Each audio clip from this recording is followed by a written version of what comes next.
Jika ada pertanyaan, siapakah tokoh yang paling sering mendapatkan hinaan dan caci maki di era sekarang ini? Sudah pasti jawabannya adalah Pak Jokowi. Sejak menjadi wali kota Solo, kemudian sebagai gubernur DKI Jakarta, hingga terpilih menjadi presiden Indonesia 2 periode, cemoohan, hinaan, dan cacian tidak pernah sepi mewarnai hari-hari Pak Jokowi. Dari ujaran penghinaan yang halus hingga yang kasar lagi barbar. Meski berkali-kali diterjang hinaan, tapi tidak menjadikan dirinya terhina. Caci maki yang dilontarkan para pembencinya tidak mampu melukai hatinya. Saya terkadang merasa heran, Pak Jokowi ini manusia terbuat dari apa ya? Sebegitu kuat dan tegar jiwanya.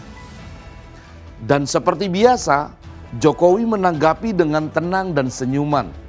Pak Jokowi pernah mengatakan, kalau saya sejak wali kota, jadi gubernur, jadi presiden, itu yang namanya diejek, dicemooh, dicaci, sudah jadi makanan sehari-hari.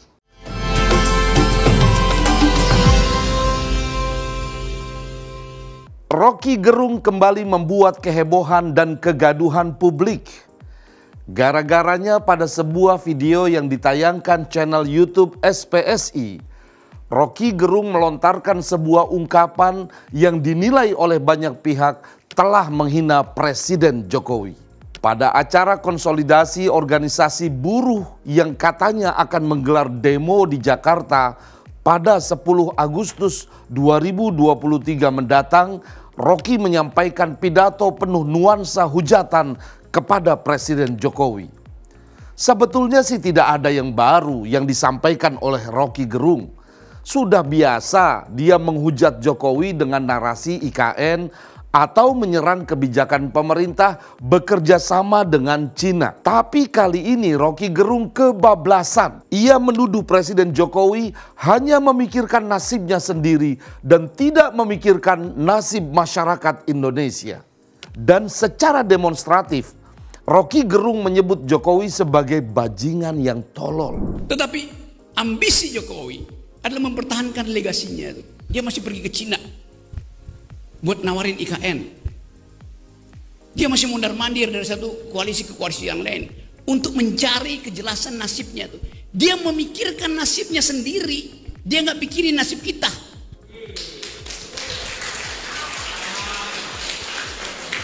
Itu bajingan yang tolol. Audiens yang hadir pada acara itu sontak bertepuk tangan gemuruh. Seolah senang Roky Gerung melontarkan umpatan yang kasar dan sarkastis itu. Penghinaan terhadap Presiden Jokowi sebetulnya bukan hanya dari Roky Gerung saja. Sebelum-sebelumnya juga ada ekonom Faisal Basri yang menyebut Jokowi tolol karena membebaskan pajak untuk Cina selama 30 tahun atas ekspor nikel. Kader Partai Gerindra, Fadlizon, juga pernah mengatakan Presiden Jokowi sebagai presiden plonga-plongo. Amin Rais pernah menghina Jokowi seperti burung onta. Bahkan Yusuf Kalla sebelum menjadi wakil presidennya pada Pilpres 2014 melontarkan ejekan jika Jokowi presiden bisa hancur negeri ini. Walaupun pernah mengatakan ejekan demikian, Yusuf Kalla mau juga ketika disandingkan menjadi wakil presiden Jokowi. Atas semua penghinaan dan ejekan itu, baru kali ini relawan Jokowi merasa tidak bisa berdiam diri lagi. Semua relawan Presiden Jokowi serentak melaporkan Roky ke Bareskrim Polri atas dugaan penghinaan terhadap Presiden. Roky Gerung ini memang unik sih, kadang lucu juga. Dia sering kritik pemerintah dan menyerang Presiden Jokowi selalu diakhiri dengan kata dungu. Ya, ini unik dan lucunya Roky Gerung. Dia fasih sekali menyebut kata dungu untuk pihak-pihak yang dikritiknya. Boleh dibilang tidak ada orang yang sefasih Roky menyebut kata dungu ini. Seperti yang sudah-sudah, tidak ada tanggapan dari pihak Presiden Jokowi. Namun masyarakat menilai ungkapan Roky Gerung sudah kelewat batas. Bukan lagi kritik yang disampaikan, tetapi sudah caci maki. Tentu saja Presiden boleh dikritik, diberikan saran atau diprotes. Tetapi menghina, mencaci maki sama sekali tidak berdasar dan tidak beradab. Mungkin Rocky Gerung merasa berhasil mengganggu pikiran Presiden Jokowi.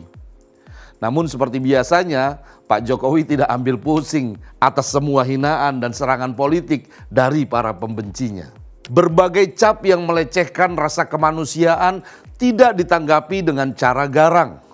Justru Jokowi doyan bermain pada wilayah simbolik yang hanya bisa difahami oleh mereka yang pikirannya terbuka. Pak Jokowi pernah tiba-tiba melepas cebong misalnya, atau sambil santai memberi makan korma gorila. Semua itu adalah bahasa simbolik yang cerdas dari seorang Jokowi. Dengan seperti itu, walaupun dicaci maki dan disebut dungu, yang disampaikan dengan bahasa seolah pintar dan intelektual, Pak Jokowi seolah hendak mengatakan bahwa orang dungu yang sesungguhnya adalah orang yang merasa paling pintar sendiri dan menganggap bangsa ini kacau cara berpikirnya. Seperti sering dikatakan Rocky Gerung itu, merasa paling pintar dan paling hebat. Saya jadi teringat ada pepatah Arab yang disampaikan oleh Imam Ali bin Abi Thalib. Ahmaqun nas man dhanna annahu aqalun nas. Orang yang paling dungu adalah orang yang merasa paling pandai. Sementara bagi Pak Jokowi menghadapi cara dungu kritik Rocky Gerung dan juga para pembencinya adalah cukup diam saja. As-sukutu 'alal ahmaq afdalu jawabih. Diam di hadapan orang dungu adalah sebaik-baik jawaban. Dalam Khazanah Arab dan juga kisah-kisah 1001 malam ala Timur Tengah, kita mengenal orang-orang yang memiliki kecerdasan tapi menampilkan diri sebagai orang dungu. Ada Abu Nawas yang kerap kali bersikap dungu tapi memberi pelajaran yang berkelas. Atau Nasaruddin Hoja yang kedunguannya meninggalkan hikmah yang cerdas. Sedangkan Rocky Gerung menghina Jokowi dengan bahasa akademik yang seolah cerdas namun justru semakin menunjukkan kedunguannya. Dengan mencaci maki adalah cara dungu Rocky mengkritik Jokowi. Di luar itu semua, sebetulnya Rocky Gerung adalah hiburan bagi para pembenci Jokowi. Para pembenci itu senangnya setengah mati jika ada orang yang menghina Jokowi. Rocky Gerung juga tahu dia disukai oleh para pembenci Jokowi itu, bahkan dijadikan idola, diundang di mana-mana, diberikan panggung, menjadi pembicara di forum-forum mereka. Karena itulah ia terus mengumbar kata-kata hinaan kepada Jokowi supaya para pembenci itu senang, memberikan tepuk tangan atas pidatonya. Mereka tertawa terbahak-bahak saat Rocky menyebut Jokowi dungu. Dan seperti badut di atas panggung yang berhasil membuat penontonnya senang, Rocky pun semakin antusias melontarkan caci maki kepada Jokowi demi menghibur mereka itu.